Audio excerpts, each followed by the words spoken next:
Eh, bueno, ahí está. Eh, bueno, aquí estoy usando esta plataforma porque es más ligera, ¿no? Siento menos pesada que el Teams. En el caso de la licenciatura, pues como son muchos, sí, sí, tengo que usar el Teams, pero eh, creo que no hay problema, ¿verdad? Todos ingresaron fácil, no hubo ninguna dificultad, ¿verdad? No, todo bien, doctor. Ok, bueno, entonces vamos a empezar viendo algunos temas generales. Eh, bueno, todo el mundo hemos escuchado, bueno, o visto o las dos cosas, ¿no? Esta ecuación, la energía es igual al producto de la masa por la velocidad al cuadrado. De hecho, es la famosa ecuación, bueno, una de las ecuaciones, pero la más famosa de Albert Einstein. Esta ecuación nos relaciona la energía con la masa. Se nos dice que la energía es igual al producto de la masa por la velocidad al cuadrado. Podemos imaginar más o menos que esto es como cuando escribimos la segunda ley de Newton, ¿no? Se escribe muy fácil, fuerza igual a masa por aceleración. Sin embargo, sabemos que esa fuerza igual a masa por aceleración puede ser muy sencillo o muy complicado dependiendo de pues, las situaciones particulares, ¿no? En este caso, esto no es simple álgebra, ¿no? Lo que nos está diciendo es que hay una relación entre materia y energía y que la materia en principio se puede convertir en energía, ¿no? Y entonces tampoco hay nada que nos impida pensar a la inversa, que si tenemos energía de algún tipo la podríamos convertir también en materia. Y de hecho, pues se observa y está comprobado, ¿no? Que podemos, a diferencia de lo que se creyó mucho tiempo, que una de las leyes de conservación era la conservación de la masa. Ya sabemos que eso no es cierto. Sabemos que la materia, o sea, la masa, se puede crear o se puede destruir. Y bueno, esta ecuación es clave para entender la energía máxima que podríamos obtener si nosotros desintegramos materia, ¿no? Eh, ¿Por qué es importante? Vamos a ver aquí que no podemos, no podemos eh, no tomar en cuenta precisamente la teoría de donde surgen estas ecuaciones, que es la relatividad de Albert Einstein, porque, bueno, aquí vamos a hablar de radiaciones. Cuando hablamos de radiaciones, esta palabra, el término, pues describe el transporte de masa y energía a través del espacio. Eh, Tenemos diferentes tipos de radiaciones. Ustedes saben que tenemos algunos tipos de radiaciones, pues se aceptan generalmente como que son partículas, otras es transporte de masa, pero también tenemos transporte de energía sin tener que transportar masa, ¿no? Como es el caso de la radiación electromagnética. Y bueno, digamos, por mucho tiempo se pensó que estos dos conceptos de transporte de masa bueno, aquí no lo escribí, pero los conceptos de radiación electromagnética pues, y de partículas pues no eran, digamos, compatibles, ¿no? La radiación electromagnética estaba más vinculada al concepto de onda, que pues se suponía que era excluyente, ¿no? Y, y bueno, entonces vamos a empezar analizando, todavía sin entrar mucho a profundidad, sino nada más como detalles generales, ¿no? El concepto de radiación. Eh, no, no podemos ser muy estrictos, ¿no? En las definiciones, porque vamos a ver que no hay una parte donde podamos separar eh, completamente un tipo de radiación y otra y encerrarla en un solo tipo de concepto, ¿no? Así que estas serían como, digamos, definiciones simplificadas pero útiles, ¿no? Que se aceptan normalmente. Entonces, cuando hablemos de radiación, pues esto lo relacionamos el término con el transporte de algún tipo de masa y energía a través del espacio. Este espacio puede estar vacío o puede estar siendo ocupado por algún tipo de medio material, ¿no? por materia.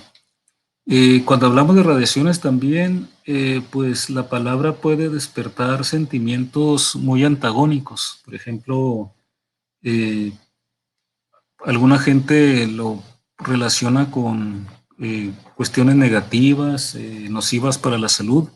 Sin embargo, ustedes que ya tienen conocimiento de las posibilidades de uso, saben que también el entender las radiaciones y su uso pues es de mucho beneficio para la humanidad.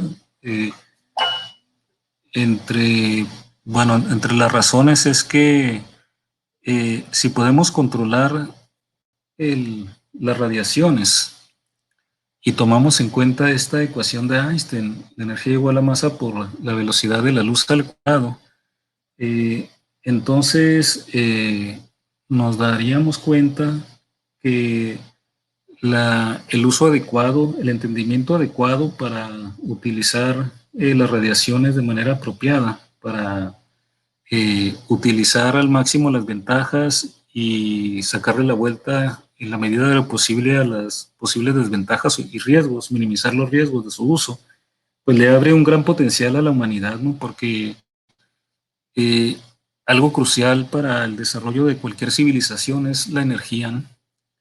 La movilidad de las civilizaciones, lo que puede hacer, pues depende de la energía, los medios de transporte, los medios de comunicación y las radiaciones, junto con esta ecuación de Einstein, pues nos permiten entender que, pues salvo los detalles de cómo hacerlo, lógicamente, porque una cosa es ver la parte matemática, ¿no? Que podemos sacar grandes cantidades de energía de pequeñas cantidades de masa. eh, ¿Cómo hacerlo? Pues ya es otra cosa distinta, ¿no? Pero que ya la humanidad está en camino, ya lo está haciendo parcialmente y la idea es ir avanzando cada vez más. Tendríamos aquí fuentes, eh, pues, inmensas, ¿no? De energía eh, que podríamos sacar componiendo cantidades de materia muy pequeñas en principio, que podrían pues prácticamente asegurar el futuro de la civilización, ¿no? En diferentes formas, eh, para asegurando pues el desarrollo de la humanidad. Si no nos destruimos antes, ¿no? En una guerra. Todo iba bien, ¿no? Hasta que de repente, eh, pues son los dos, digamos, caras de la moneda. Eh, y, y bueno, clasificamos también la radiación eh, sin ser muy categóricos o sin ser muy exigentes. La podemos clasificar en, por ejemplo, ionizante y no ionizante, eh, como partículas u ondas y como peligrosa y no peligrosa. Vean que son definiciones, les digo, no muy categóricas porque al final de cuentas ninguna tiene una frontera muy bien delimitada, ¿no? Eh, Sabemos de la mecánica cuántica que no podemos separar eh, el concepto de partícula del concepto de onda, a pesar de que cuando se define la radiación pues se habla de transporte de materia o energía, ¿no? Entonces, eh, sin embargo, pues sabemos que son conceptos que no pueden concebirse completamente por separado. En el caso de ionizante y no ionizante, pues también depende de muchos factores. Incluso, pues hace unos años hubo un debate entre si la radiación ultravioleta era o no necesariamente radiación ionizante o no, ¿no? Porque, por ejemplo, en los modelos de termoluminiscencia, pues se asume que se ioniza la materia, ¿no? Para llevar portadores de carga a centros de atrapamiento. Sin embargo, si ustedes revisan el gap de algunos materiales y, y la energía de la radiación ultravioleta, pues se supone que de acuerdo con eso, la radiación ultravioleta no debería de inducir termoluminiscencia. Sin embargo, se observa termoluminiscencia también en muchos materiales expuestos a radiación ultravioleta, ¿no? Y la otra clasificación de entre radiación peligrosa o no peligrosa, pues también eso es muy subjetivo, ¿no? Dependiendo de el conocimiento de las personas que utilicen las radiaciones, las condiciones y pero sobre todo el conocimiento, ¿no? Lo más importante es entender eh, la naturaleza de las radiaciones y pues sobre todo eh, también a la hora del manejo pues los riesgos, ¿no?, de cada tipo de fuente de radiación.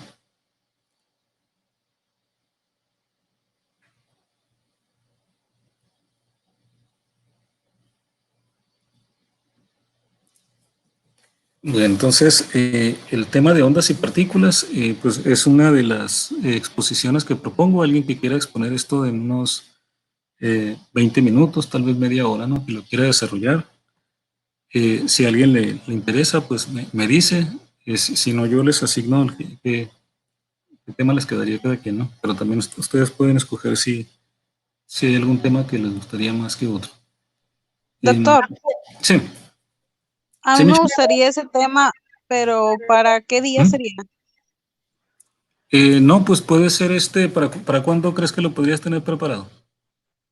Lo que pasa es que la siguiente semana, por ejemplo, tengo el congreso y tengo el Ah, ok. seminario, entonces sí Bueno, me gustaría para sí. la que sigue.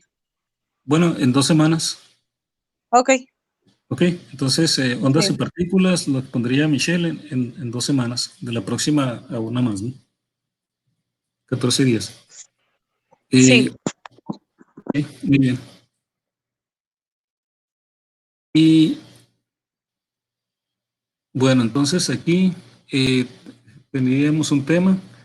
Em, Dentro de los tipos de radiación, pues la radiación de cuerpo negro pues fue un tema, eh, bueno, crucial, ¿no?, en la historia más bien de la física, no en sí de la radiación, sino fue un problema crucial que llevó a, pues, ¿cómo se puede? Un callejón sin salida a la física clásica, ¿no? Porque no se pudo explicar con las teorías que se tenían al inicio del siglo pasado. Eh, y entonces también este es un problema muy interesante, ¿no? Eh, que tal vez eh, que tal vez podría exponer así brevemente Gibran. Tú no vas a exponer en el Congreso esta vez, ¿verdad, Gibran?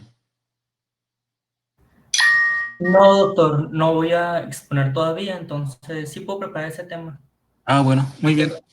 Sí, ya lo han visto en algunos seminarios, ¿no? Pero para que tengan ahí como recordatorio y aunque no sea muy, muy exhaustivo, ¿no? ¿Está bien? Ah, muy bien. Sí, igual Sí. se vio también en primer semestre en el módulo de cuántica. Ah, sí, cierto, ¿no? Ah, bueno, pues ahí más o Ujú. menos puedes basar en eso y complementarlo como te parezca bien. Ah, perfecto. Muy bien. Ok. Bueno, entonces, de los conceptos que tenemos que tener muy claro en cuanto a los tipos de radiación, bueno, sabemos que eh, no tenemos una frontera que diga estas son ondas y son partículas ya desde el punto de vista de la física moderna, ¿no? Entonces, cuando hablamos de los diferentes tipos de radiación, tenemos partículas con materia, por ejemplo, electrones, neutrones también, pero también tenemos, digamos, eh, paquetes de radiación electromagnética, ¿no? Que digamos estas no son propiamente partículas en el sentido clásico, pero cuánticamente pues se habla de una partícula a partir de Planck, que es el fotón, que es como un paquete de energía electromagnética, ¿no? Entonces, estos paquetes de energía electromagnética, los fotones, sabemos que tienen una energía que está relacionada con la frecuencia de la radiación electromagnética. Esta es una de las ecuaciones, pues, que tenemos que tener siempre presente, la energía igual a una constante universal que, pues, precisamente por debajo de Planck, eh, pues recibe su nombre. De hecho, él en su trabajo también es una primera estimación de cuánto debería de valer. Después pues, fue confirmada por otros trabajos y entonces la energía de esos paquetes de energía electromagnética que llamamos fotones está dada por esta expresión, ¿no? De cada, digamos, partícula de radiación electromagnética, le podemos llamar también, ¿no? No es, bueno, nos acostumbramos mucho a propósito de aceptar estos conceptos y ya nos referimos a ellos, ¿no? Pero realmente, si lo metemos más a fondo, pues la naturaleza del fotón no es tan, digamos, tan obvia, ¿no? Pero podemos manejarlo ya yendo un poco más allá, eh, como un quantum, un paquete de energía electromagnética. Con esta energía tenemos este valor para la constante universal, la constante de Planck. No es casualidad que las unidades, de hecho, de la constante de Planck son Joule por segundo, porque son unidades de momento angular, de hecho, ¿no?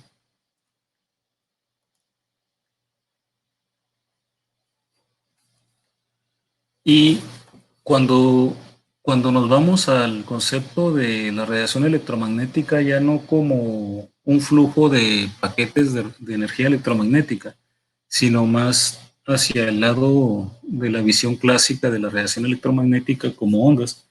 Entonces, tenemos esta relación, ¿no? Para ondas electromagnéticas que se propagan en el vacío, tenemos que la velocidad de propagación es el producto de la frecuencia de la radiación electromagnética por su longitud de onda. Eso es únicamente en el vacío. Cuando no están en el vacío, sino que se están moviendo a través de un medio material, pues ahí surge el concepto del índice de refracción que me dice que tanto aparentemente eh, ¿cómo se puede decir? Eh, Se vuelve más lenta la velocidad de propagación, ¿no?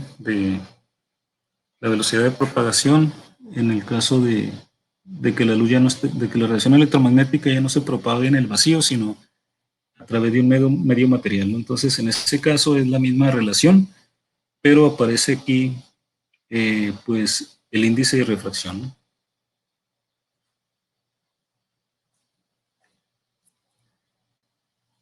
Ok, entonces, pues estos son así conceptos muy generales, ¿no? Que hay que, nada más como un repaso.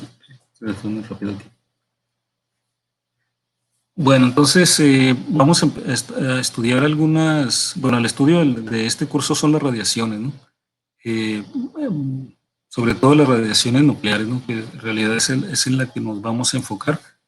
El uso de las radiaciones, pues incluye la radiación electromagnética, que son esos, que incluye, pues, eh, esos cuantos, esos fotones. Eh, entonces, vamos a ver conceptos básicos que están involucrados, ¿no? En la descripción de la radiación. Y esos conceptos pues están expresados mediante relaciones matemáticas. Son relaciones matemáticas entre las diferentes propiedades físicas que caracterizan pues a los entes que pueden estar representando la radiación. Por ejemplo, masa, energía, eh, momento, longitud de onda, frecuencia, carga. eh, y ¿Y por qué esto de la relatividad? Pues que resulta que la relatividad es la teoría que se tiene que aplicar cuando algo se mueve con velocidades cercanas o del orden de la velocidad de la luz. Pues los fotones se mueven a la velocidad de la luz, entonces su comportamiento es relativista, por lo tanto, si queremos describir adecuadamente pues las propiedades de este tipo de radiaciones necesariamente pues van a estar involucradas pues ecuaciones de la relatividad, ¿no?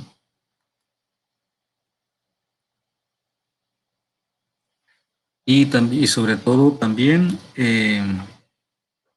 pues vamos a ver esas ecuaciones y cuándo es necesario aplicarlas y cuándo no, ¿no? O sea, la relatividad tiene validez general, pero a veces podemos hacer aproximaciones clásicas cuando no afecta mucho, ¿no?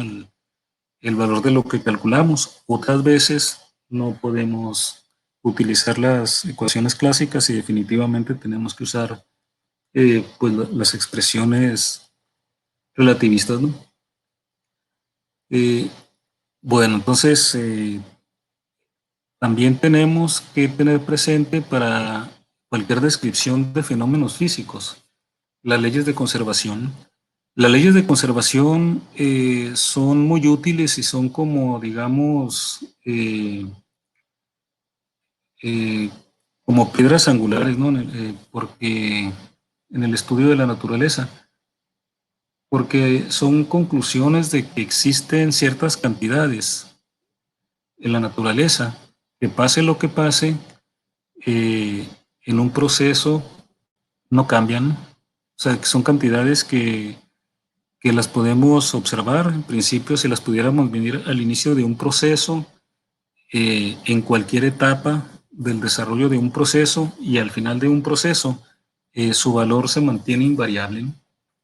Y estas leyes de conservación a veces nos simplifican la resolución de algunos problemas o el entendimiento de algún fenómeno, ¿no? Entonces, si tenemos un estado inicial de un sistema, si el sistema está evolucionando hacia otro estado, eh, durante todo el proceso, durante todos los estados intermedios por los que pueda pasar el sistema, pues algunas cantidades se conservan. En particular aquí nos van a interesar la ley de conservación de la energía, la ley de conservación del momento lineal y la ley de conservación de la carga eléctrica. Son las tres que nos van a interesar más aquí y que nos van a permitir estudiar eh, las radiaciones, ¿no? Las propiedades de las radiaciones. Todo decaimiento radiactivo pues tiene que cumplir con estas leyes de conservación. En el caso de, bueno, solamente por ejemplo de hablar de la energía, pues es una cantidad que tiene diferentes formas de calcularse dependiendo de qué tipo de energía se trate, ¿no? Sabemos que hay diferentes tipos de energía, algunas aquí sobre todo nos va a interesar la que está relacionada con el movimiento de traslación, lo que se conoce como energía cinética, ¿no? Y también la que tiene que ver intrínsecamente con cualquier partícula que tenga masa, ¿no? Masa en reposo, vamos a ver, de hecho, ¿no? Que, bueno, esa parte de la energía normalmente no se considera en la física clásica, pero aquí sí es muy importante, ¿no? De hecho, es crucial. Entonces, tenemos estos puntos, ¿no? La masa para nosotros va a ser una forma de energía, de hecho es una forma de energía. Aquí ya es necesario empezar a verlo de esa manera, ¿no? La masa como forma de energía. La energía cinética y la masa son atributos de un objeto en movimiento. ¿Esto en qué sentido? Vean, la energía cinética, ustedes ya saben de la física clásica que tiene que ver con el movimiento de los objetos. De hecho, tenemos la ecuación de un medio de la masa por la velocidad al cuadrado de física clásica, ¿no? Que pues, claramente relaciona la energía cinética con el movimiento. Eh, si la velocidad es igual a cero, pues la energía cinética se hace cero clásicamente, ¿no? Y en el caso de la masa, ahí sí ya empezamos a ver que hay una diferencia conceptual, porque en física clásica la masa es una propiedad de la materia que la consideramos como que ya es un atributo que ya tienen la masa, que ya tienen las partículas. Sin embargo, aquí en relatividad, la masa es un atributo de un cuerpo en movimiento, es decir, a diferencia de la física clásica, donde ustedes asocian esa propiedad de masa y le dan una cantidad de la masa de una partícula, independientemente de que se esté moviendo o no, en relatividad la masa es una cantidad que depende de la velocidad, de la rapidez con que se esté moviendo el objeto que tenga masa, precisamente. No es una cantidad que vamos a considerar con un valor intrínseco por sí mismo, ¿no? Sino que aquí la masa es una propiedad que depende de la velocidad. Entonces, una partícula que se está moviendo tiene una masa diferente que una partícula que está en reposo. Algunas veces pues vamos a encontrar que no tenemos masa asociada incluso, y, y la misma partícula moviéndose a diferentes velocidades, pues va a tener diferente cantidad de masa, ¿no? La masa no se conserva, ¿no? No se conserva en procesos atómicos o nucleares. Esto es mucho más evidente, ¿no? Porque en estos procesos prácticamente siempre va a haber, vamos a ver después el concepto de defecto de masa, ¿no?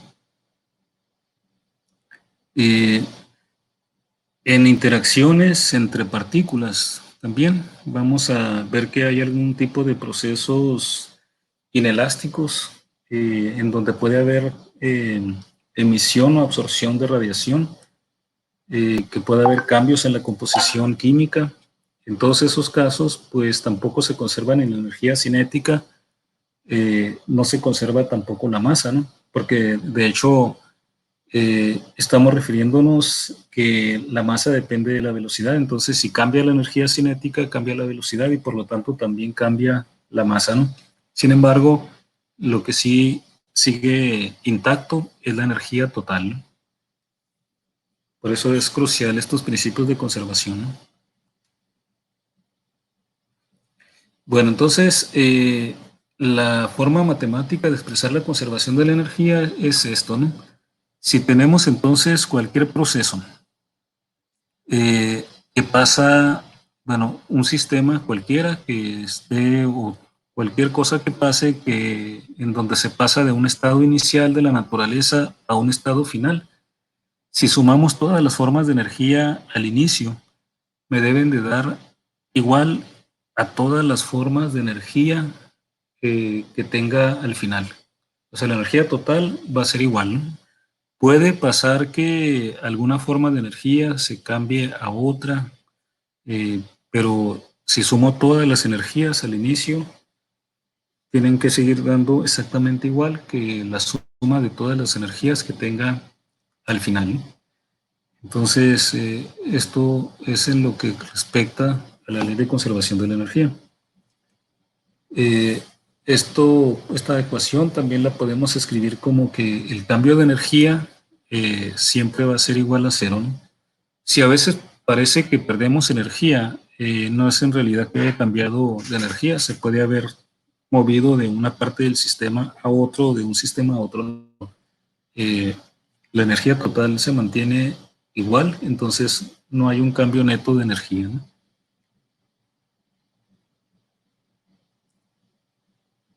Otra cosa importante que tenemos que tomar aquí en cuenta es que aquí estamos hablando de la conservación de una cantidad física que es un escalar, ¿no? Es un escalar, entonces aquí no tiene propiedades direccionales, ¿no? A diferencia de la ley de conservación del momento, que es una cantidad también que se conserva, el momento lineal, pero es un vector, ¿no? Entonces se conserva por componentes independientes. Bueno, entonces tenemos la ley de conservación de la energía, la conservación del momento lineal.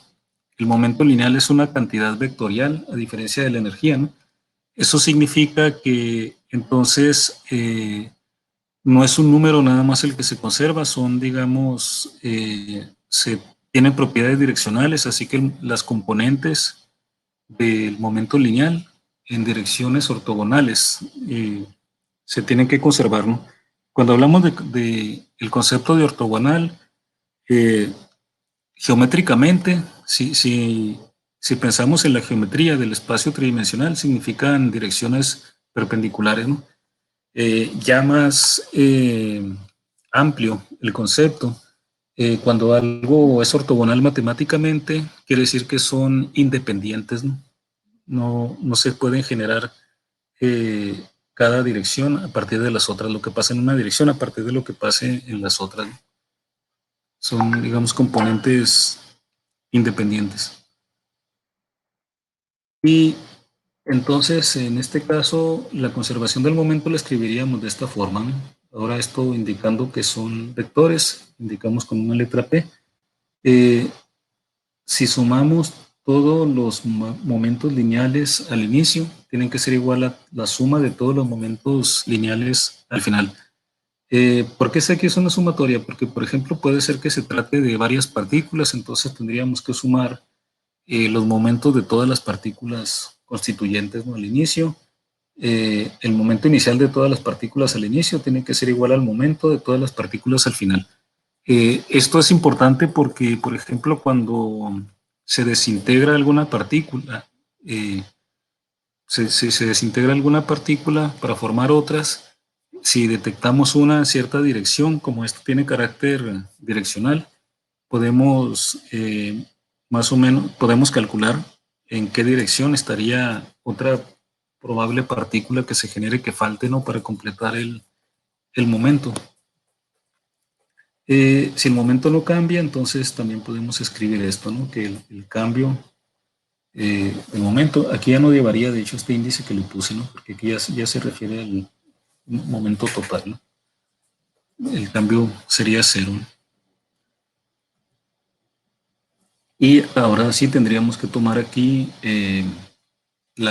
vean que ponemos PI, esas PI, pues aparte de que si se tratara de una sola partícula, entonces tendríamos que considerar, por ejemplo, en el caso de coordenadas cartesianas, que está ahí, tendría que estar, considerar las direcciones X, Y, Z, pero también podríamos tener otro tipo de coordenadas, como las coordenadas polares. En ese caso, pues tendríamos que tomar coordenadas a lo largo de las coordenadas R, θ y φ, ¿no? Que son las coordenadas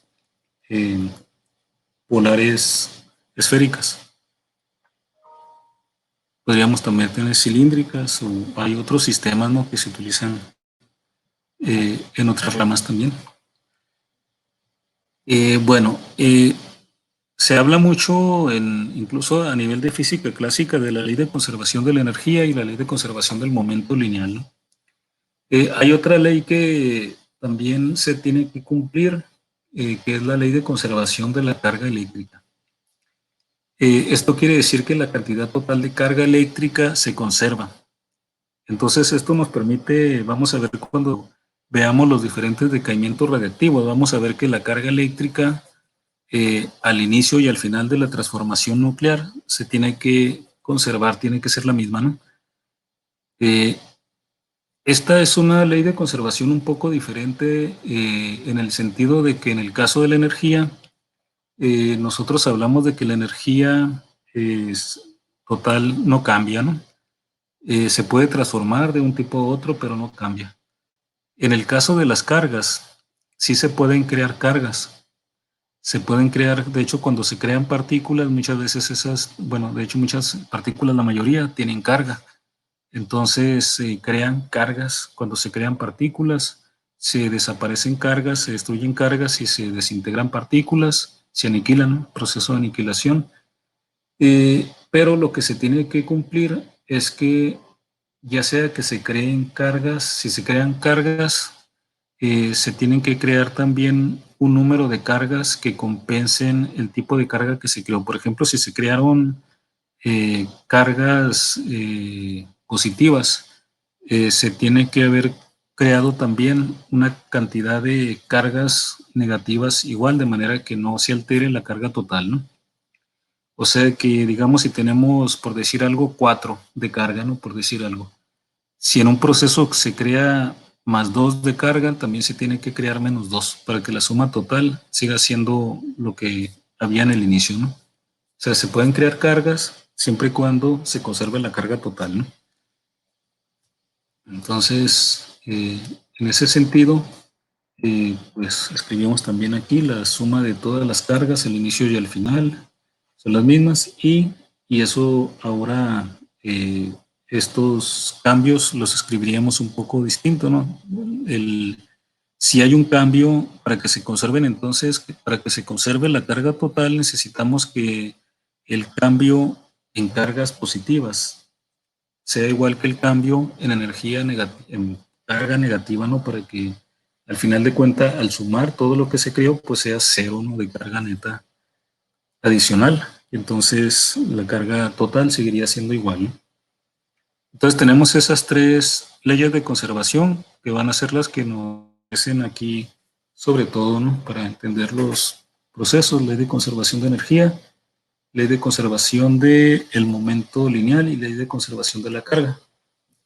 En cuanto a los conceptos, vean, aquí, por qué es necesario ver las ecuaciones, al menos las que vamos a estar utilizando de la relatividad, ¿no? Les decía porque entre las radiaciones que estudiamos, pues está la radiación constituida por fotones. Viajan a la velocidad de la luz y por lo tanto son relativistas. O sea, la física que los describe son relativistas. Incluso los rayos X, pues los rayos X son radiación electromagnética, los podemos ver como fotones, la radiación gamma, de las radiaciones pensando en las que nos interesan, ¿no?, para los fenómenos que nosotros estudiamos. Entonces, siguen una física relativista, no es aplicable la mecánica de Newton porque se mueven a la velocidad de la luz. Entonces, por eso tenemos que ver algunos, pues, algunas ecuaciones de la relatividad, ¿no? Los fotones, pues, generalmente decimos que no tienen masa, ¿no? Se ha tratado de detectar para si es que tienen una masa muy pequeña, ¿no? No se ha logrado detectar. Lo que se sabe, al menos hasta lo último que vi aquí del 2010, es que lo único que se puede asegurar es que si los fotones tuvieran alguna cantidad de masa, esa masa debería de ser menor que 10 a la menos 17 electrón volt. Si nos queremos dar una idea de qué tan pequeña sería esa masa, si lo pasamos a kilogramos, sería del orden de 10 a la menos 53 kilogramos. Es decir, si acaso los fotones en un futuro se llega a descubrir que tienen una masa, esa masa tendría que ser menor que 10 a la menos 53 kilogramos. Entonces, si pensamos en los electrones, son del orden de 10 a la menos 31 kilogramos, ¿no? Serían un factor de más de 10 a la menos, más de 10 a la 23 veces más pequeño todavía, ¿no? Entonces, pues no tenemos, estamos muy lejos de tener una tecnología que nos permitiera detectarlo, ¿no? Y bueno, entonces, eh, para cualquier fin, pues de momento, pues podemos considerar que no tiene masa. Y el límite teórico que tendríamos ahorita sería este. Si acaso se llegara a descubrir después en un futuro que el fotón tiene masa, su masa debería ser menor que 10 a la menos 53 kilogramos. En el vacío, pues vamos a usar esta aproximación. No es un valor exacto, no es como 2.99, está medido hasta varios dígitos, pero para los fines que nos interesan, vamos a poder utilizar bien este valor para la velocidad de propagación de los fotones en el vacío. 3 por 10 a la 8 metros sobre segundo.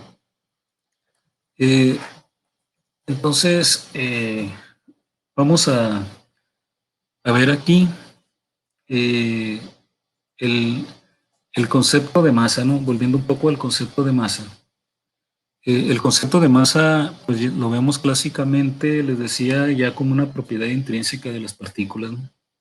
Entonces, ustedes, bueno, podemos pensar todos como para cada partícula, núcleo, átomo o molécula, pues ya tenemos una masa, ¿no? Y a cada una le asignamos un valor.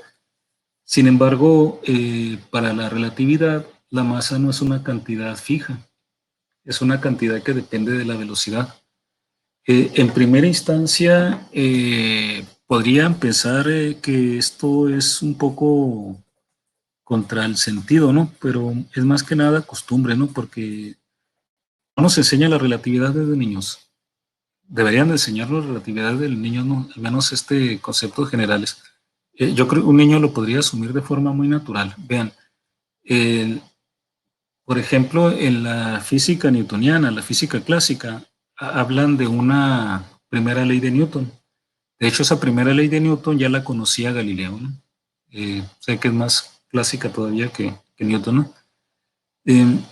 Esa primera ley de Newton se conoce también como ley de inercia. La ley de inercia, ustedes recuerdan lo que dice la ley de la inercia, o sea, la primera ley de Newton. Es la que nos dice que, digamos que un cuerpo que se mueve con cierto movimiento rectilíneo uniforme, pues se va a oponer a un cambio en ese estado de movimiento, ¿no? Si un cuerpo se está moviendo con cierta velocidad, eh, no, si nada lo perturba, va a seguir con esa velocidad. Si queremos que cambie, tenemos que aplicar alguna fuerza, ¿no? Si un objeto está en reposo, también necesitamos una fuerza para producir un movimiento inicial. Y ese es el contenido de la primera ley de Newton, que se conoce como ley de inercia también, ¿no? Ahora vean, esa ley se trata básicamente de decir que si un objeto se mueve con momentum constante, el momento lineal, acuérdense que es el producto de la masa por la velocidad. Cuando hablamos de un movimiento rectilíneo uniforme, estamos hablando de velocidad constante. Entonces, el producto de la masa por la velocidad de un objeto que se mueve en movimiento rectilíneo uniforme es constante. La ley de inercia me dice que si nada perturba a ese objeto, pues va a seguir moviéndose igual. Pero si quiero yo cambiar su estado de movimiento, necesito una fuerza. Sabemos que entre mayor sea la velocidad, va a ser más difícil cambiar el estado de movimiento, ¿no? Entonces, vean, ya desde eso, intuitivamente, resulta que estamos viendo que la inercia, pues desde física clásica además se acepta que la masa es una medida de la inercia. O sea que entre más masa, la inercia va a ser mayor, ¿no? O sea, la dificultad para cambiar el estado de movimiento de un objeto o para iniciar el movimiento. Y entonces también sabemos que va a ser más difícil cambiar el estado de movimiento entre más velocidad lleve el objeto, ¿no? Entonces, ligamos estos conceptos. La masa es una medida de la inercia y hay más inercia, más resistencia al cambio del estado de movimiento entre mayor velocidad tenga el objeto. Entonces, ahí ya podemos empezar a vincular y aceptar que en realidad no es extraño eh, el hecho de que la masa sea una propiedad que depende de la velocidad, puesto que la inercia es proporcional a la masa y la inercia es mayor a mayor velocidad, ¿no? Entonces aquí hay digamos, es más que nada pues costumbre, ¿no? Porque crecemos diciéndonos eso, ¿no? De que la masa es constante, pero en realidad ya eh, desde el concepto de inercia ya nos dan una luz de que realmente pues no es, de que no es tan extraño que la masa dependa de la velocidad, ¿no? Entonces, para masas en reposo, eh, son un caso particular, ¿no? La masa en reposo, de hecho, es el valor más pequeño que se puede medir de esa propiedad de una partícula, ¿no? En cuanto empieza a moverse, eh, ese atributo, la masa, pues empieza a aumentar, ¿no?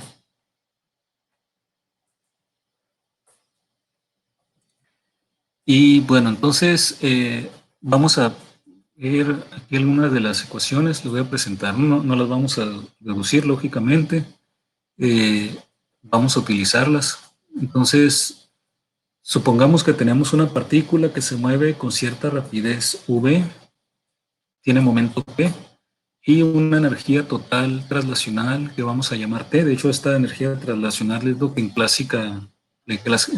que clásicamente identificamos como la energía cinética.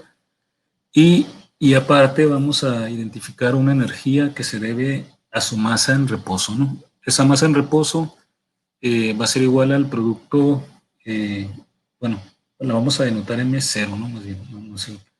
La masa en reposo es M0 y entonces, de acuerdo a la ecuación de Einstein, la energía asociada a la masa en reposo va a ser M0 por la velocidad de la luz al cuadrado. Vean, en el caso de la física clásica, el momento es el producto de la masa por la velocidad, ¿no? Y no tenemos en física clásica una energía asociada a la masa en reposo. En cambio, en relatividad, pues las ecuaciones que tenemos serían esto, ¿no? Primero definimos esta M0, entonces es la masa en reposo, y tendríamos estas relaciones que son las que vamos a estar utilizando. Noten que la primera ecuación La primera parte se parece a lo que tenemos en física clásica, ¿no? El momento es igual a la masa por la velocidad. Matemáticamente luce igual esta parte, pero la segunda parte no. Vean que aparece una parte donde aparece la masa en reposo y este factor gamma que ahorita les voy a definir. Entonces, aparecería este término extra, ¿no? Que tiene que ver con la velocidad de la luz y también es diferente en física clásica porque el primer término, aunque se escribe igual que en física clásica, no es igual que en física clásica. Vamos a ver que esta masa no es la misma masa que en física clásica. En física clásica esta masa es la masa en reposo y aquí no, ¿no? Para la energía vamos a tener la energía relacionada con la energía de tipo traslacional, más la masa, la energía de la masa en reposo, ¿no? Lo que comenta aquí. Tenemos entonces la expresión para el momento relativista, la expresión para la energía relativista, y tenemos una ecuación que relaciona la energía y el momento, que va a ser esta última, ¿no? Vean que aquí aparece una que es relaciona energía con el momento, la velocidad, pero sigue apareciendo esto como parte de la energía, ¿no?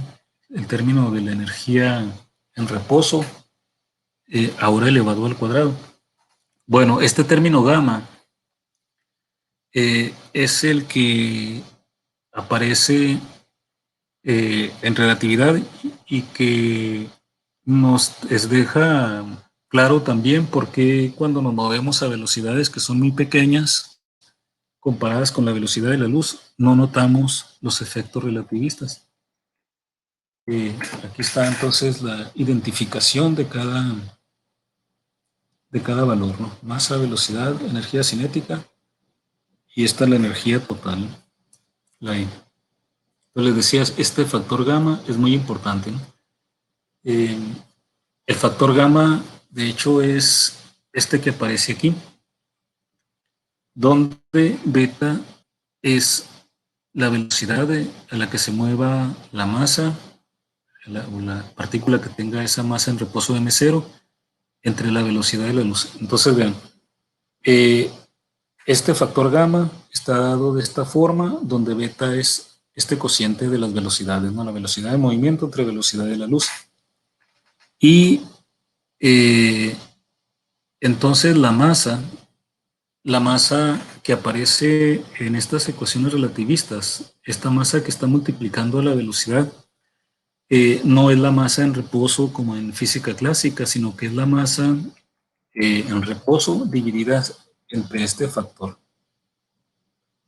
Entonces, vean, precisamente esto nos permite, les decía, entender por qué clásicamente no nos damos cuenta normalmente de los efectos relativistas.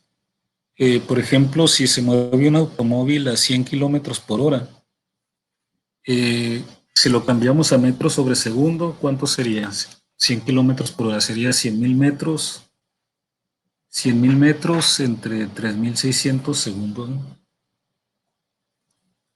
Una calculadora. ¿Alguien tiene ahí una calculadora para que lo cambie kilómetro por hora? Serían 1.000 metros de 3.600 segundos.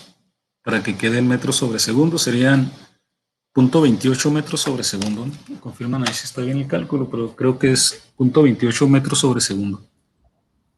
Ya una velocidad, digamos, 300, arriba de 300 kilómetros por hora, pues me daría como 1 metro por segundo.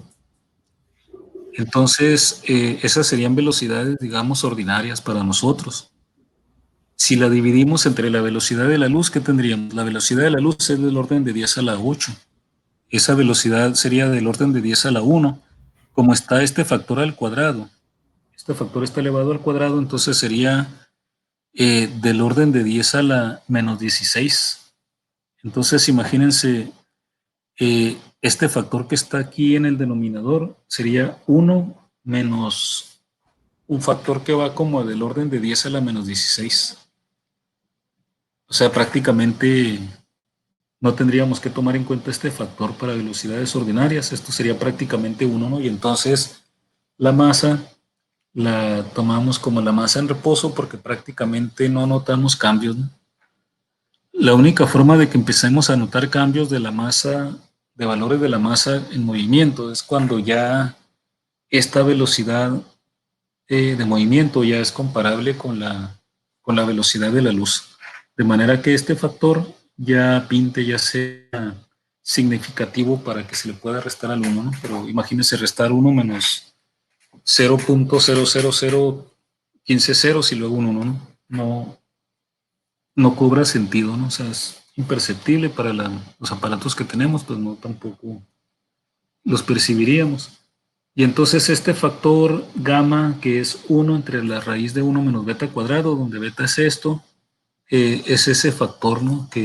Por el que hay que dividir la masa en reposo para que dé la masa relativista. Y por esos valores, esa diferencia de magnitudes de valores de las velocidades ordinarias. Por ordinaria, quiero decir las velocidades en las que normalmente nos movemos, comparadas con la velocidad de la luz, dan aquí un factor que para fines prácticos se puede tomar como cero, ¿no? Y entonces, vean, matemáticamente es muy pequeño, pero conceptualmente ya nos permite cambiar eh, como percibimos nosotros, ¿no?, la naturaleza. Porque por más pequeño que sea este cambio, pues ya es un cambio, ya es diferente esto de la luz, ¿no? La masa en reposo, aquí vamos a utilizar otras unidades, vamos a ver por qué, ¿no? Normalmente utilizamos aquí kilogramos, gramos, puede ser que utilicemos a veces unidades de masa atómica, así las vamos a utilizar. Vamos a utilizar a veces, muy de vez en cuando, gramos, pero más que nada en estos campos de interés de la materia, vamos a ver que las unidades de la masa las podemos dar en electrón-volt sobre la velocidad de la luz al cuadrado, ¿no? Esta es una unidad que se utiliza mucho para la masa en física nuclear, ¿no? Vamos a ver qué sentido tiene. Por la forma en que se define aquí la beta, que es este cociente entre la velocidad de movimiento y la velocidad de la luz, resulta que tenemos aquí un límite, ¿no? Vean que el valor de beta tiene que andar entre 0 y 1.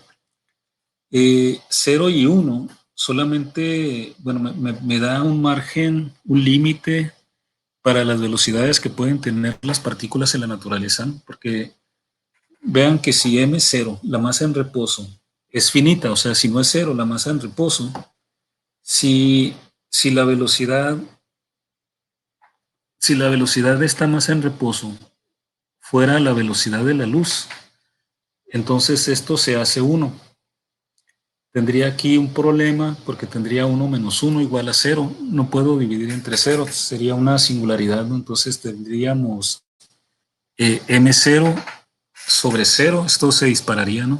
Entonces, por eso este factor, además, este factor gamma, es por el que pues se limita la velocidad máxima que pueda tener una partícula en la naturaleza. O sea, entonces, vamos a considerar que las partículas que tienen masa en reposo finita, o sea, distinta de 0, no pueden alcanzar la velocidad de la luz, menos sobrepasarla, ¿no? De hecho, ¿qué pasaría si fuera mayor que la velocidad de la luz aquí? Esto sería un número negativo, sería un número, ya con la raíz cuadrada, un número negativo, me daría un número imaginario, ¿no?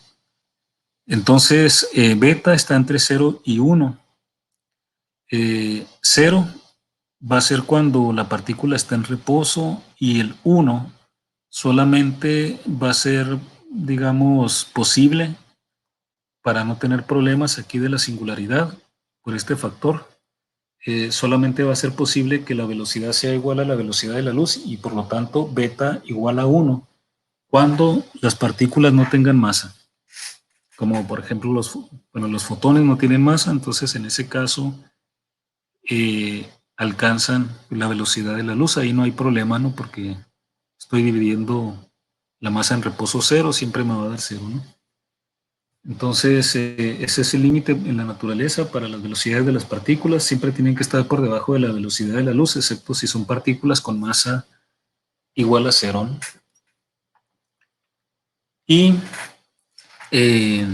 pues aquí, yendo un poco más con las ecuaciones para los fotones, tenemos esta expresión o la energía igual a la constante de Planck por la frecuencia. Tendría el producto aquí la frecuencia la podemos escribir como la velocidad de la luz entre la longitud de onda. Y entonces tendríamos además, eliminando de estas dos relaciones, eliminando la constante de Planck, pues aquí tenemos la relación clásica, ¿no? Que ya se conocía para ondas clásicas, ¿no? La relación entre la frecuencia y la longitud de onda, ¿no? También podemos escribir aquí la velocidad de la luz como el producto de la frecuencia por la longitud de onda, ¿no?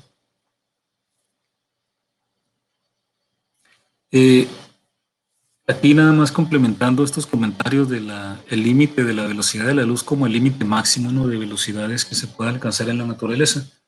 En relatividad también uno de los resultados es que la velocidad de la luz es una constante, es una invariable independientemente del observador. Si ustedes observan, por ejemplo, el movimiento de una partícula, depende de su marco de referencia, pueden medir diferente velocidad, ¿no? Por ejemplo, si ustedes ven a alguien que está pasando como en un desfile, ¿no? Se ponga en un desfile, alguien que vaya en un carro y ustedes estén en la calle, entonces la persona que va en el carro se va moviendo con una velocidad para ustedes respecto a ustedes, ¿no?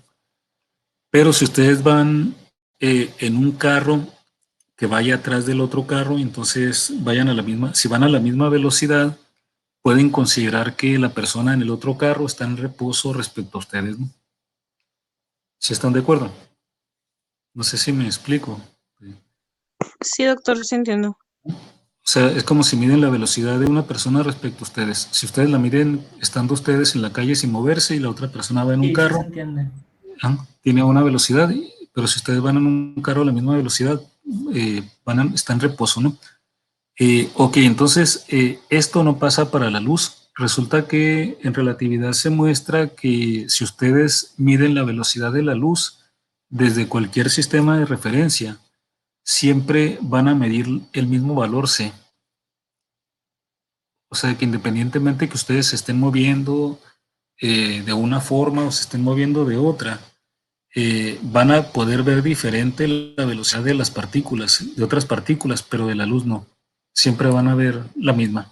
Se han hecho, de hecho, algunos experimentos y siempre se confirma esto, ¿no? Entonces, por eso, otra de aparte de la ecuación E igual a mc cuadrado de Einstein, otra conclusión pues de la relatividad que nos hace cambiar nuestro concepto de la naturaleza es que la velocidad de la luz es una constante universal y no depende no depende del observador, a diferencia de otros movimientos. Eh, Algunas veces se habla de que se sobrepasa la velocidad de la luz, ¿no? Pero no hay nada en concreto. Hay unas partículas, bueno, no es correcto que diga hay unas partículas, ¿no? Teóricamente se ha, digamos, eh, como, no sé si es correcto decir predecir o algo, como cuando se deduce algo de alguna teoría, ¿no? En la existencia de una partícula que se ha llamado taquiones. Estas partículas que hasta el momento son hipotéticas, no se han descubierto experimentalmente y no son aceptadas en general, pues serían partículas que violarían de hecho esta constancia de la velocidad de la luz, ¿no? Como tope máximo. Además, se supondría que los taquiones, tal como teóricamente donde se predice que existirían, aunque no se han detectado, pues tendrían velocidades mayores que la de la luz, pero hasta el momento no hay nada al menos hasta lo que sé, ¿no? Cercano, ¿no? De que se llegara a confirmar la existencia de los taquiones. También se ha reportado que se han detectado neutrinos, se ha reportado la detección de neutrinos con movimientos más rápidos que la luz, pero luego se ha corregido y se han dado cuenta que son errores donde los físicos tampoco son infalibles. Entonces se ha reportado eso, pero luego se ha tenido que admitir, ¿no? Que incluso los físicos no son infalibles. Entonces se han resultado ser de hecho errores experimentales, incluso de instrumentación, ¿no? Cables ahí mal conectados y eso, ¿no? Bueno, entonces eh, tenemos que aceptar hasta el momento esto, ¿no? Que la velocidad de la luz es una constante de la naturaleza, es una invariable, de hecho, ¿no?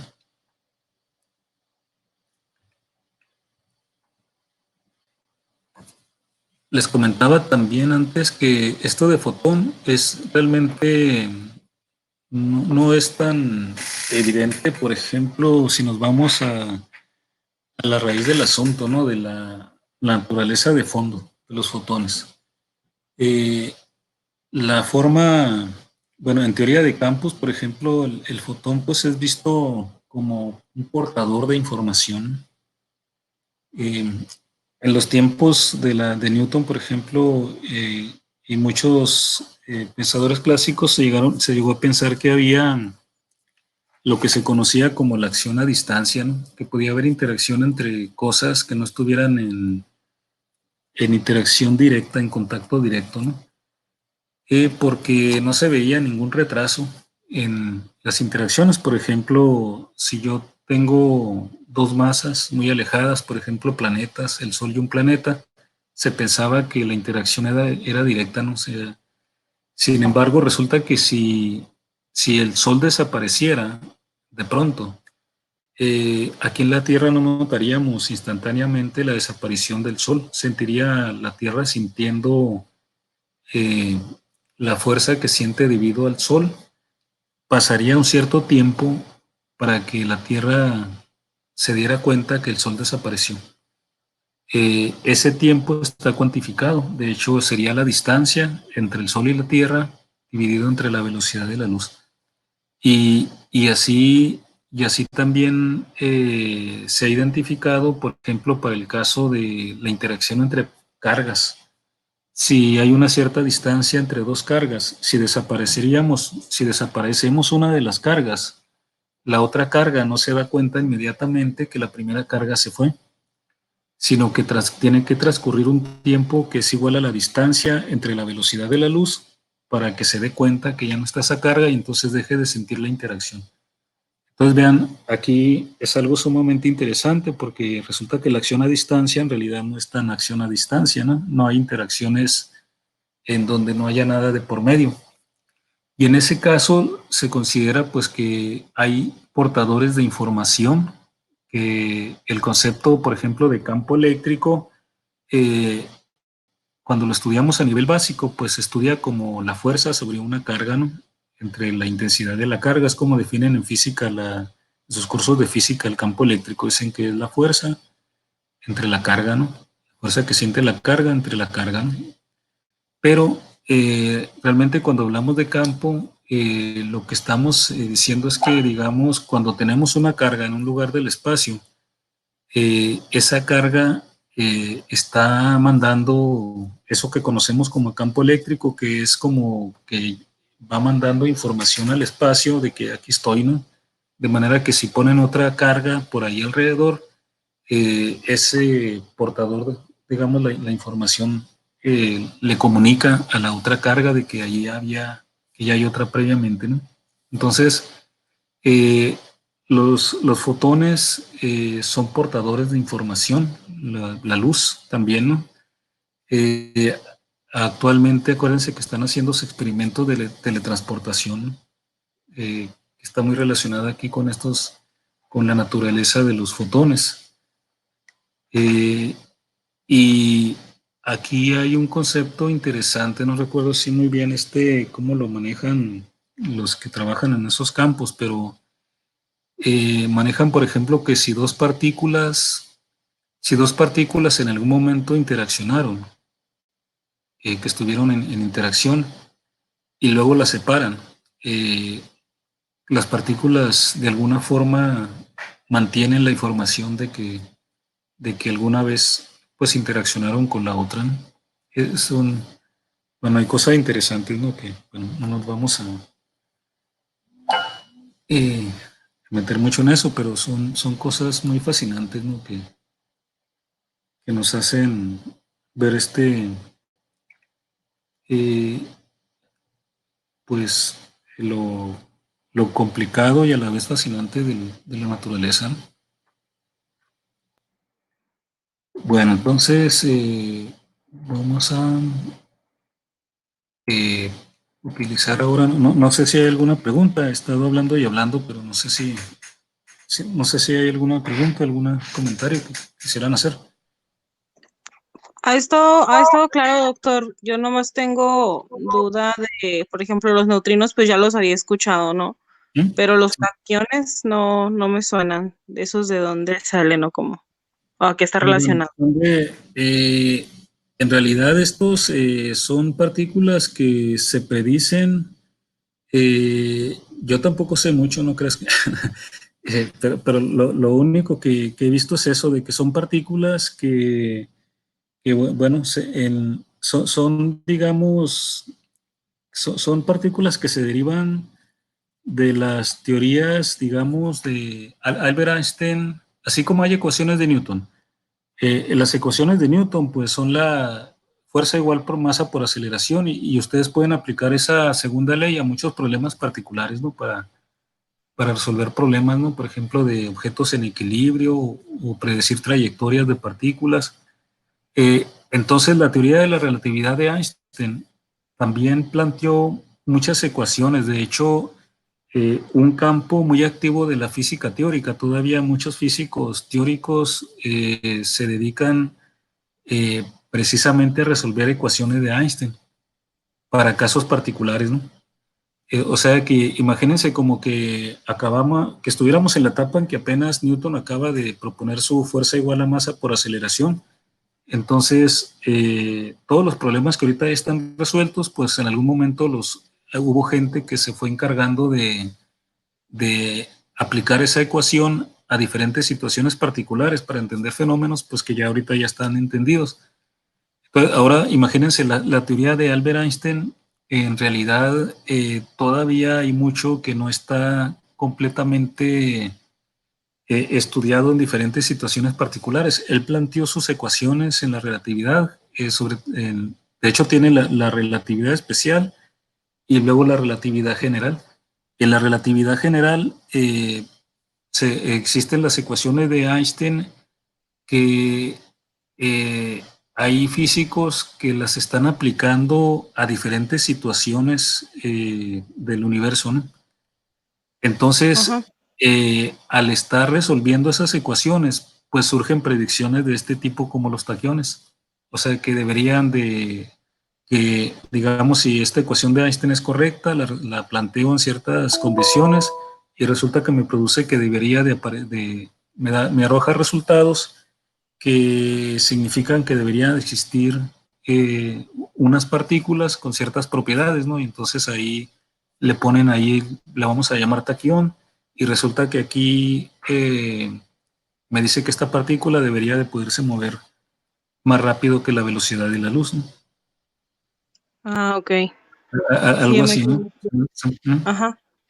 Entonces Ok, son gracias, doctor. partículas, no hay de qué, son, digamos, como predicciones teóricas que todavía no están comprobadas, ¿no? Porque también puede ser que algunas soluciones de las ecuaciones de Einstein pues pudieran ser propuestas en condiciones que realmente no son realistas, ¿no? O sea, puede ser que no todo lo que se pronostique, ¿no? Por decirlo de alguna forma, eh, se confirme, otras cosas sí se han confirmado. Eh, Por ejemplo, esto de la masa, pues ya está comprobado. Se han hecho ya experimentos, ¿no? Lo de E igual a mc cuadrado, pues también ya se ha aprovechado, ya se ha utilizado. De hecho, es lo que inspiró la carrera por el desarrollo de bombas, ¿no? También. Eh, entonces, son cosas interesantes y si encuentro así algún video así que adecuado, se los voy a compartir sobre esos temas, ¿no?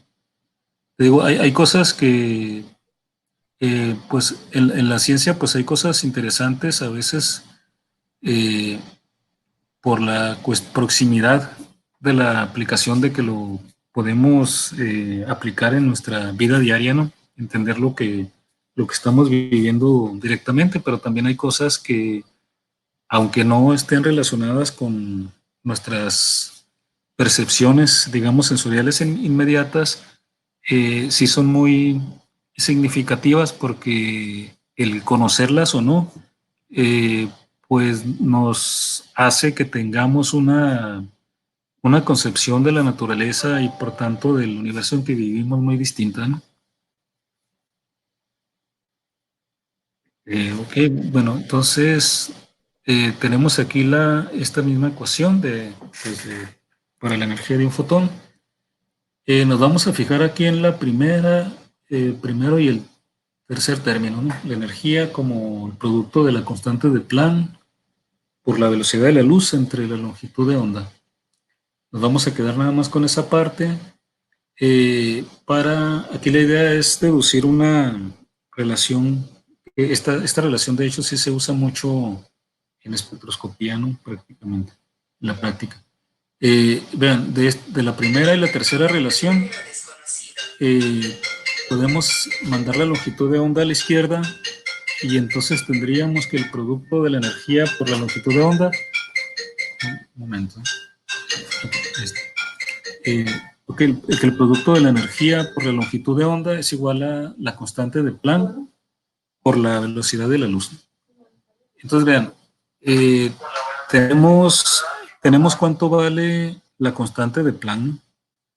La escribimos al inicio, de hecho, aquí está, ¿no? Es 6.626 por 10 a la menos 34 Joule por segundo. Aquí está en unidades de Joule por segundo. Hay una conversión de joules a electrón volt. El joule es unidad de energía y el electrón volt también. Entonces, hay una conversión en donde tenemos que un electrón volt equivale a 1.602 por 10 a la menos 19 joule. Si cambiamos aquí este joule por su equivalente en electrón volt, el joule, ¿cuánto sería? El joule sería 1 entre esto, ¿no? Y entonces podemos cambiar la constante de Planck en unidades de joule segundo a electrón volt segundo, ¿no? Si cambiamos, tendríamos que la constante de Planck vale 4.136 por 10 a la menos 15 electrón volt segundo. Entonces, si sustituimos este valor ya de la constante de Planck, pero en electrón volt por segundo, en esta expresión, tendríamos aquí pues 4.136 por 10 a la menos 15 electrón volt segundo. La velocidad de la luz vale 3 por 10 a la 8 metros sobre segundo. Vamos a ver aquí que tenemos segundo en el numerador y en el denominador, entonces la unidad de tiempo se eliminaría y nos quedarían electrón volt metro, y podemos multiplicar aquí la parte del 4.136 por 3 y 10 a la menos 15 por 10 a la 8. Entonces tendríamos aquí como resultado del 4.136 por 3 me da 12.4, ¿no? Y luego las potencias de 10 son 10 a la menos 15 por 10 a la 8, me quedaría 10 a la menos 7. Entonces, al final de cuentas, tengo 12.4 por 10 a la menos 7 y las unidades son electrón volt por metro. Y ese es el producto energía por longitud de onda, ¿no? Entonces, este resultado es muy útil, ¿no? Porque, vean, yo puedo cambiar esto a 1.24, ¿no? Para dejar en notación científica normal, esto eh, entre uno, para que quede entre 1 y 9, 1.24, recorrí el punto dividiendo, entonces tengo que multiplicar aquí también por 10. Si dividí aquí entre 10, multiplico por 10, esto me queda 10 a la menos 6. 1.24 por 10 a la menos 6 electrón volt metro.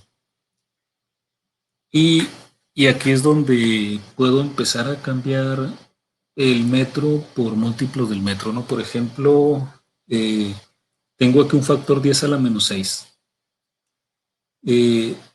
Si cambio el metro a nanómetros, entonces para poder escribir aquí la unidad de longitud de nanómetros, necesitaría un factor de 10 a la menos 3, ¿no? Para completar el 10 a la menos 9. Tengo 10 a la menos 6. O sea que necesito un factor de 10 a la menos 3 para completar el nanómetro.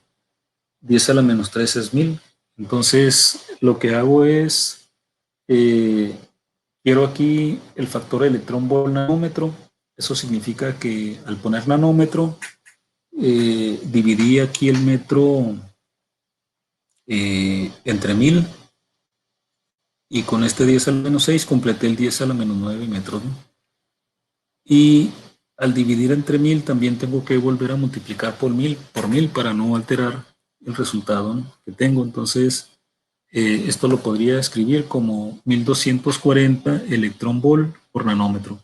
Vean que ¿de dónde saqué el nanómetro? Pues de este 10 a la menos 6 y un factor que ocupaba de 10 a la menos 3 para que quede 10 a la menos 9.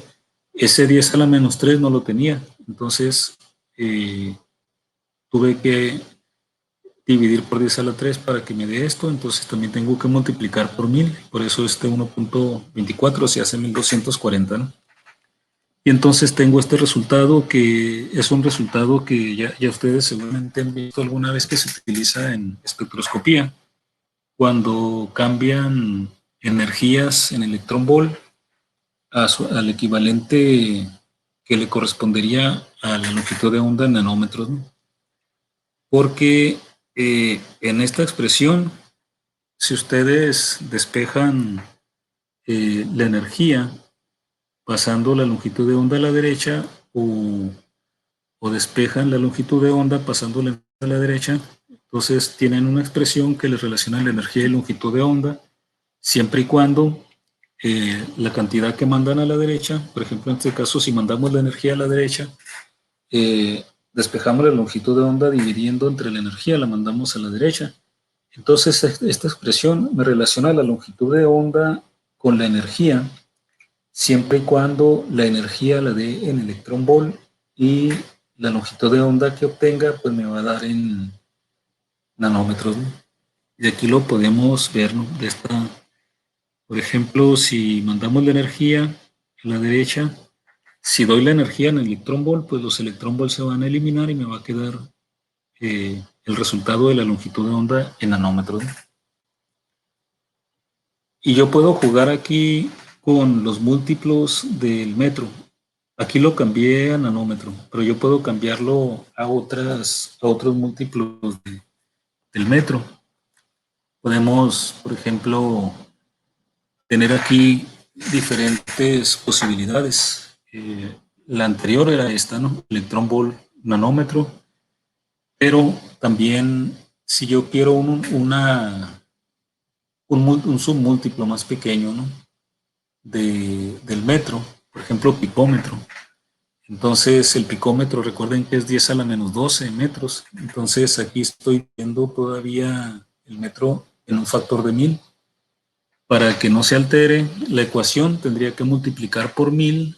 Y entonces, si no quiero agregar ese 1000 al 1240, lo tengo que agregar aquí a la unidad de electrón volt. Entonces, en vez de ser un electrón volt, van a ser kiloelectrón volt, ¿no? O sea, estaría multiplicando la unidad de energía por este prefijo K, que son 1000, porque cambié aquí el prefijo del metro de N por P, y este P pues es un factor de 10 a la 3 veces más pequeño que el factor N, ¿no? Aquí es nanómetro y aquí es picómetro. Este es 10 a la menos 9 metros, este es 10 a la menos 12 metros, ¿no? Puedo también cambiar otra vez por un factor de 1000, disminuyo el metro en 1000 veces, entonces tengo que aumentar para compensar la unidad de energía 1000 veces. Si hago la unidad de longitud 1000 veces más pequeño, sería de 10 a la menos 12 a 10 a la menos 15, entonces me voy a los Fermi, que también pues son femtómetro, ¿no? Aquí con F mayúscula es Fermi, ¿no? Si lo dejo como femtómetro sería una F y una M, ¿no? Si cambio entonces a Fermi, la unidad de longitud, entonces en vez de kiloelectronvol, multiplico el kiloelectronvol por 1000, me voy a megaelectronvol, ¿no? Cambio de 10 a la 3 a 10 a la 6, la unidad de energía. Y todavía puedo irme más abajo, ¿no? El prefijo ato, ¿no? Cuando se ven estos prefijos en el primer curso de química o en el de física, parece que pensaríamos a veces que nunca se van a utilizar, ¿no? Pero cuando ya entramos al terreno de la física atómica y nuclear, ya son prefijos muy comunes, ¿no? Entonces esta minúscula es el prefijo ato, significa 10 a la menos 18. Entonces me fui del Fermi al atómetro, es un factor de 10 a la menos 3 más, tengo que multiplicar aquí la unidad de energía por 10 a la 3 y entonces me quedan gigaelectronvol. Cada uno de estas, o sea, aquí lo puse como una columna vertical, ¿no? Pero sería una a la vez, ¿no? Por ejemplo, E por lambda sería 1240 electronvol nanómetro. O lo puedo escribir como energía por longitud de onda, 1240 kiloelectronvol por picómetro, o 1240 megaelectronvol por Fermi, o 1240 gigaelectronvol por atómetro, ¿no? Esto se pueden utilizar para hacer conversiones y se utilizan dependiendo del rango de energía que estemos trabajando. Por ejemplo, en espectroscopía óptica, pues se utiliza el primero, porque la espectroscopía óptica, pues manejamos longitudes de onda de nanómetros. Estamos en el orden de cientos de nanómetros, ¿no? Entonces, y las energías, cuando estamos haciendo espectroscopía de materiales, por ejemplo, cuando hablamos de absorción óptica de un semiconductor, de un aislante, pues son del orden, las energías son del orden de electronvolt. Entonces, esta primera conversión es ideal para espectroscopía óptica, ¿no? De materiales. El producto de la energía por la longitud de onda sería 1240 electronvolt por nanómetro. Si me voy más hacia abajo, pues ya tendría orden de kiloelectronvolt. Y aquí tendría picómetros. Aquí ya ando, recuerden, con kiloelectronvolt. Ya son las energías de los rayos X, ¿no? Las energías de los rayos X. Y si me voy más hacia abajo, pues ya tengo energías asociadas con radiaciones nucleares, ¿no? De hecho, también esto me puede dar una pista, ¿no? Ya de en qué terreno se utilizaría cada conversión, ¿no? Esto ya sería pues en física nuclear, aquí física atómica, aquí espectroscopía óptica, más hacia arriba, ¿no? Ya pues en física de altas energías me voy a gigaelectronvolt. Vamos a ver que nosotros vamos a estar utilizando mucho aquí en este curso, al menos estas energías, ¿no? De megaelectronvolt, como algo, como algo, pues como uno de los problemas que vamos a ver, ¿no? ¿Sí? ¿Cómo estamos? ¿No se han dormido? No, doctor, aquí estamos todavía. ¿Cómo cree, doctor? Aquí está. Bueno, entonces, pues yo creo que aquí vamos a dejarla por hoy. Y pues continuamos ya el siguiente jueves. Creo que a esta hora no tienen exposición, ¿verdad? Es en la mañana. El Congreso Eh, creo que lo toca a el Michelle. Congreso es todo el día, pero el jueves creo que nadie va a exponer. Ah, ok. Bueno, de todas formas, si tuvieran que entrar a alguna presentación o algo del Congreso, me dicen. Pero creo que normalmente, porque como allá son todavía 2 horas más tarde, yo creo que ya en ese momento ya no hay actividad, ¿no? Sí, creo que se acaban a las 8, o sea, serían las 6 de aquí. Es ahí de aquí, ¿no? Sí. Bueno, Ok. entonces, ok, pues entonces continuamos ¿Mm? Sí, Michelle, si te puedes quedar al fin, ahorita un momento. Sí, Sí, ok. ok. Bueno, entonces concluimos la clase por hoy y